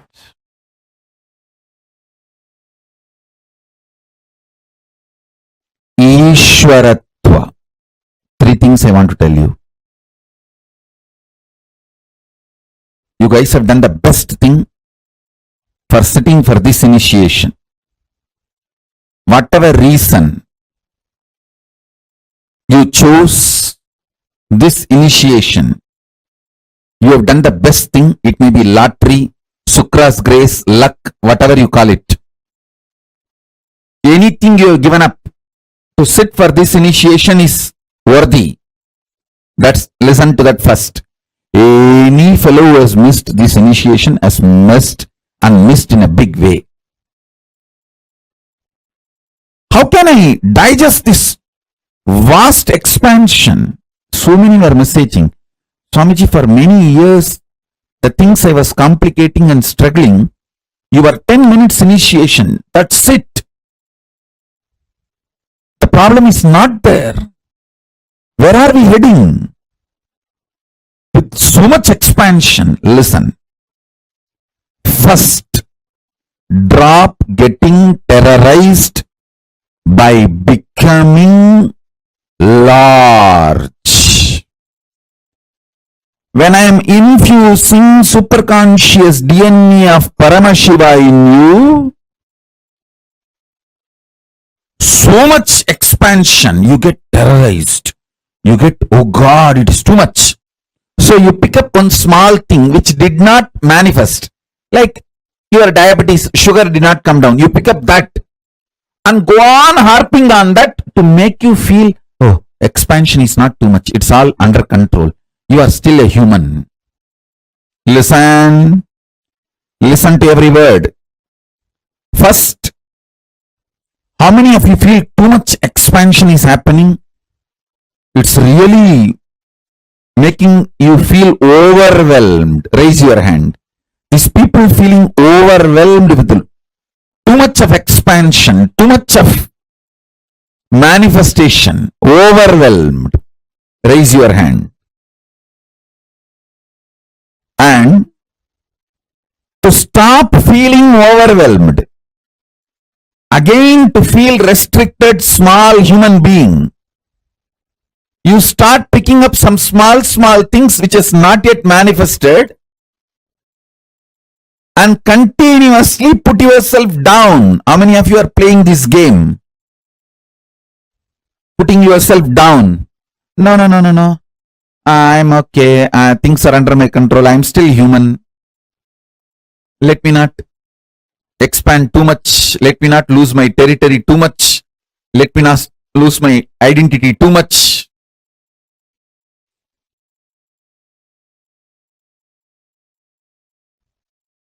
Listen. Drop both. Drop getting overwhelmed. Drop self-beating. Drop both.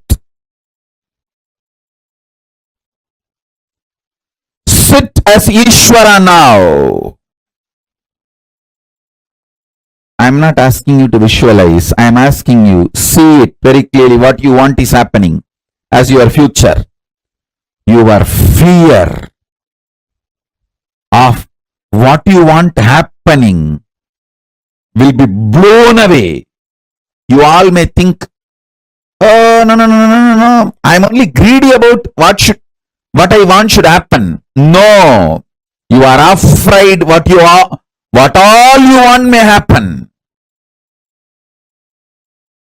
I am telling you, you don't need to believe. I am telling you the truth.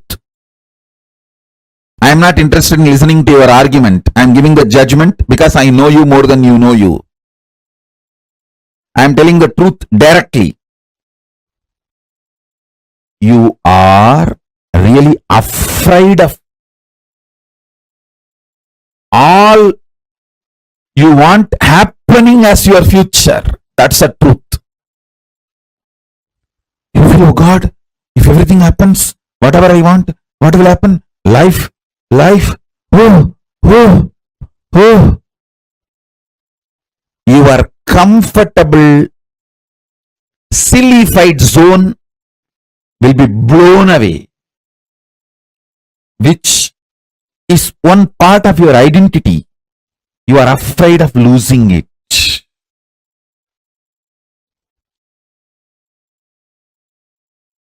Listen.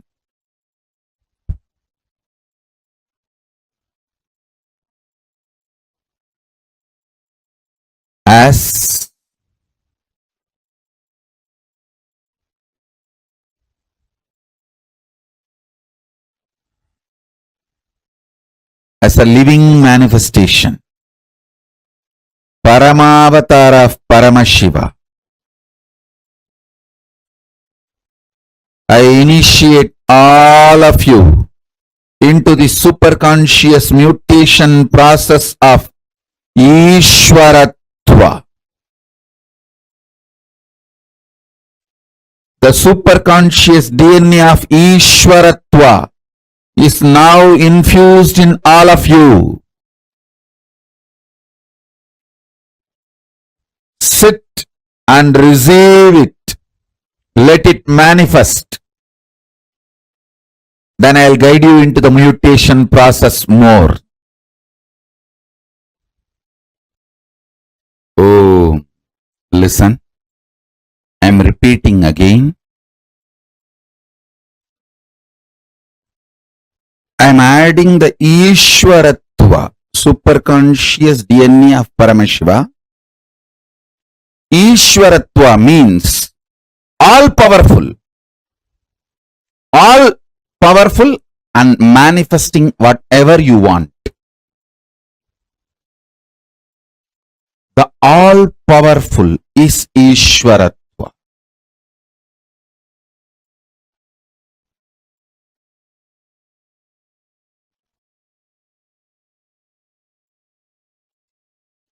I'm doing the superconscious manifestation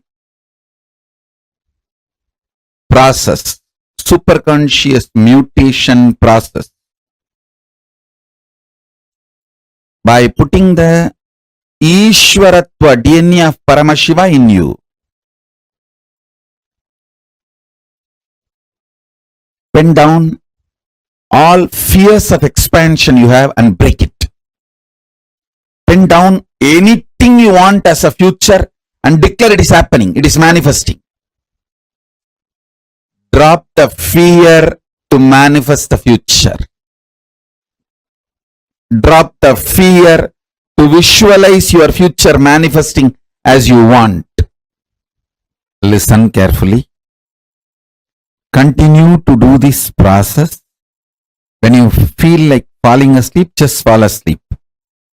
You won't fall asleep actually today. You will fall into Turyatita. You will see Paramashiva manifesting Ishvaratva in all of you.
Yes.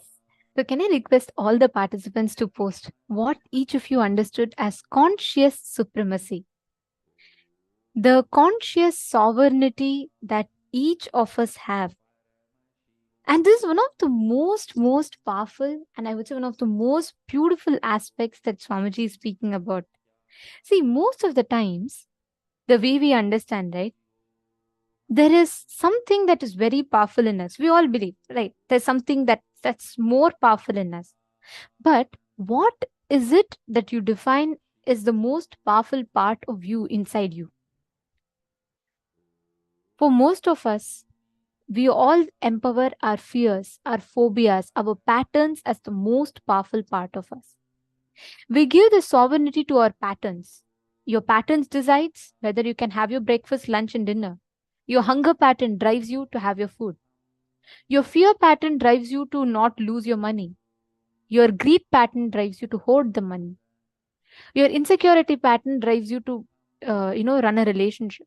Your need of love, attention pattern drives you to have some, to have attention in relationships. Almost always we are driven by our patterns. It is the patterns in us that have the sovereignty, not any other part in us. It is the patterns inside of us that have the sovereignty. We have given the complete power to the patterns. The same thing, when you give that power, that veto power of authority to your consciousness, you become consciously sovereign. Are you all understanding?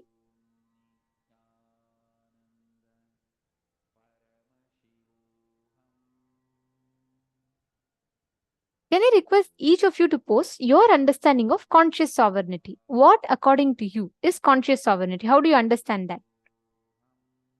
Can I please put? Can I please request each of you to post?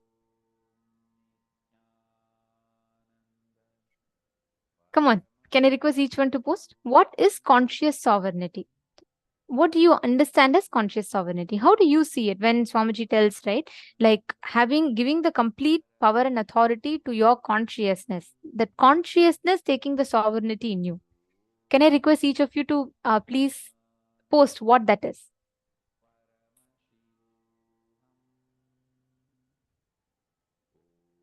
Jai Pavan Ji, Nithyanandam, Jai Pavan Aya, welcome. And I see your message. You will be having the darshan. Swamiji will be giving the darshan today. At that time, you can ask any prayers or boons that you want. Directly, Swamiji himself will bless you. So you're here in the right time. But today evening, New York time, we will be having the darshan. So please stay tuned with us and you will be receiving the blessings and darshan from Swamiji. Yes. Okay. Now, to every one of you, see, please understand, you giving the complete power, consciousness, conscious supremacy is what? You declaring your supremacy because of your conscious sovereignty over everything in your life, not out of ego. Every 2 days, which is a time you can handle. 2 days is what you can cognize. 48 hours is what you can plan for. You can't plan for more than 48 hours. So when you decide inside of you, in your inner space, decide that let my consciousness take complete sovereignty. Any patterns, the karma, the prenatal or postnatal karma inside of you, anything, decide, let Swamiji take care. Give it to Swamiji completely. Whenever you have this declaration in your inner space, understand you will not be stopping for anything, you will not be stopped by anything, you will not be in any kind of a conflict whatsoever. Do not stop anywhere in between. Even when you're given wealth, luxury, longevity, pleasures, till you reach the state of Paramashiva, do not get distracted in between with anything else. It may all look very real to you, but they're not. They're all delusions. When you have this one understanding in your inner space, the way you will understand life, the way you will cognize yourself will be completely different. This conscious sovereignty inside of you. Swamiji was explaining about how Isaki Swamigal put Padmasana, right? Even after he left the body. Of course, it's not death as we understand, it's Jiva Samadhi. But even after that, Isaki Swamigal had actually put Padmasana to build his Jiva Samadhi, as you all can see in the picture towards the bottom left of the screen. Here, this is the Samadhi of Isaki Swamigal and Mataji Vibhudananda Puri, both of whom are the gurus of Swamiji, and Swamiji himself at the age of 16. This is after the this is the picture of the coronation of Swamiji as the successor of Arunachala Sarvajna Peetham, and left is a Samadhi of Isaki Swamigal, where his body is enshrined after he attained the Mahasamadhi. Actually, this is the exact spot where 3 days after attaining the Mahasamadhi, his body assumed the Padmasana posture. Now, see, Swamiji gave one important truth to all of us. Stop getting terrorized of your expansion. Stop terrorizing others of your expansion. Pen down all the fears of expansion you have. Break it down. Pen down anything you want as future and drop the fear to manifest that future. Drop the fear to visualize your future manifesting as you want. Actually, it's true. You may wonder, what? Why will I have fear to manifest my future? Just look into your life. All expansion, you always carry a fear in you. Oh God, what if I'm not able to do this? Oh God, what if it is not happening? How can I bear it? How can I handle it? What if it is too painful? What if it's too difficult? I can't handle so much of stress. We all carry this inside of us. Sit down, pen down the fear of your expansion that you carry. Please take a few minutes and pen down.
Have all of you finished writing? Have all of you written down the areas where you have fear of expanding or fear of expansion? Okay. Now please understand, every point wherever you carry this fear of expansion or the fear of expanding, you will have the exact same problem each time. See, this fear in you entertains the thought currents where your patterns again and again bind you from experiencing your possibility. Because of the fear, you won't even try to experience the reality as it is. That is the biggest problem. Are you understanding? As long if you realize, see, there is one part of me which is having all these patterns true, but there is also a part of me which is consciousness, which is supreme, which is much, much more powerful than any of these attributes or aspects. That one thing, if you understand, you will realize, you will start manifesting that space, that existence is Paramashiva. And that is what all of us are going to be manifesting today. The conscious sovereignty is nothing but you just recognizing, even if you recognize the part of you inside you which is carrying it, right? You will start understanding. The problem is only you have to make sure you're recognizing the part of you which is consciousness, which is consciously sovereign. Make sure you're all writing down, address all the aspects inside of you which is afraid of expansion.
You can relax.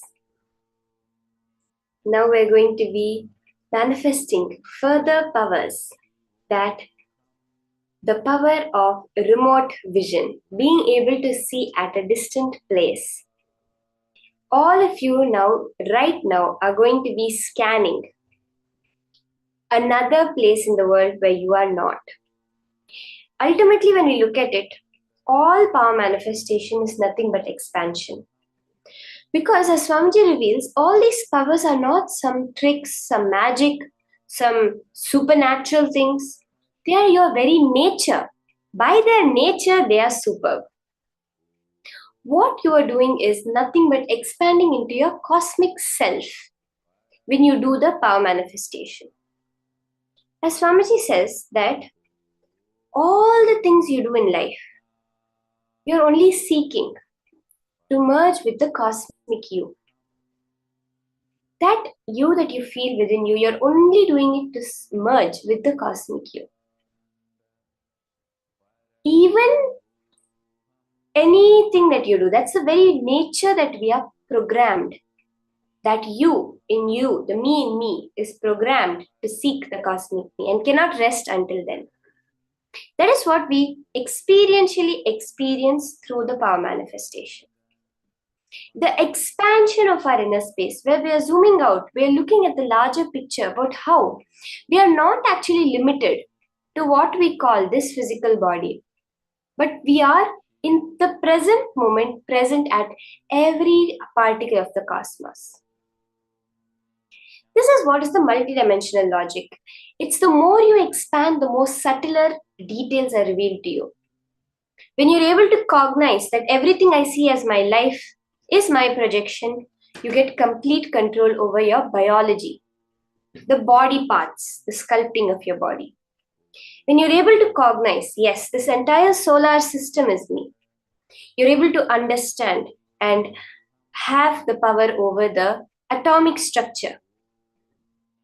When you're able to cognize this entire galaxy is me, you get the subtle knowledge and depth of understanding about the protons, the subatomic particles. Ultimately, when you relax and you shut down the mind and relax into the complete space that yes, I am the entire Brahmanda, I am the entire universe, you experience and realize the subtle quantum vacuum fluctuation energy, that Planck energy is also you, through which you are creating this entire reality. Now, to know something where you want to know that something which is not physically in your perception at your disposal, something that, let's say, I am going to be holding now. To know that all you need to do is expand your inner space. So that is all we are going to be manifesting. And just now we completed with that fear, that subtle fear we all hold for expansion. That is what is going to now manifest as this power of remote vision, where you just know the entire cosmos. Are we ready? Let's start. I have kept an object in front of me right now. All of you are going to be scanning what exactly that object is. Right now, I have a particular object in front of me. And each one of you, by connecting to Paramashiva, are going to scan what that object is. As we saw, this Dura Shruti power, the Dura Drishti power, the power to see something that has happened at a distance. Now, some of you are in India, some of you are in the US, some of you are in Europe, but all of you, each and every one of you, are going to be scanning and telling exactly right now what is the object I have kept in front of me. Okay? You can do it if you connect to the power of mind reading. You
Sorry for the technical glitch.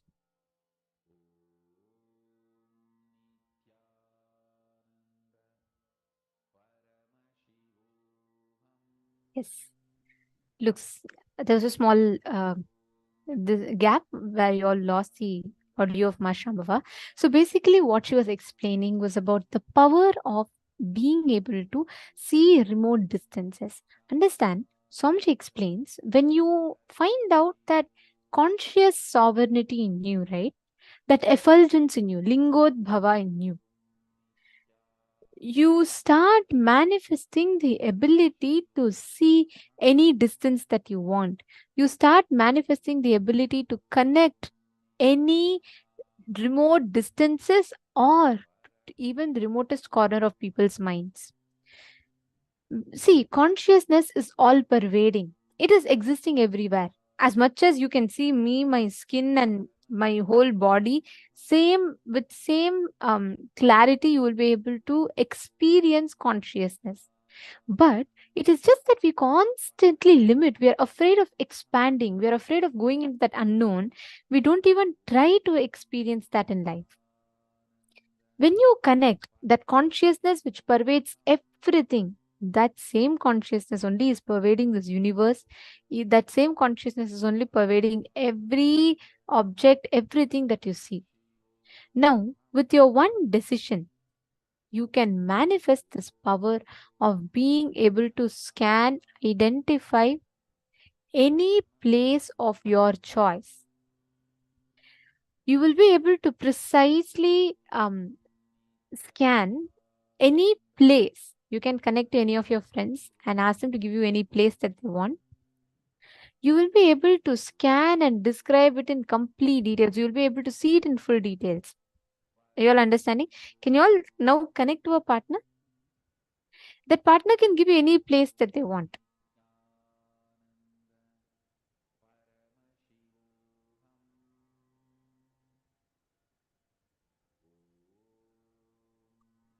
Now, with that space, just connect and start scanning.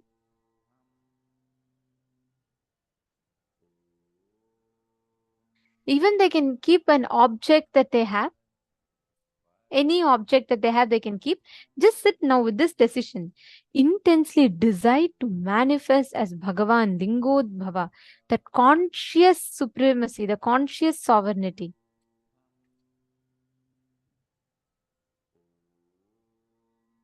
And in that space, you will be able to precisely identify any place that there is. You will be able to clearly see what is the exact things that is there in each of these places. We'll now show you all the parameters, the different things you can scan in a house. Please connect to your partner. Start. Do this sincerely. The same consciousness that fills you is the same consciousness that fills the whole universe. And if you connect to that consciousness in you, you will be able to precisely scan. Nithyananda Paramashivoham. Om Nithyananda Paramashivoham. Om Nithyananda Paramashivoham. Om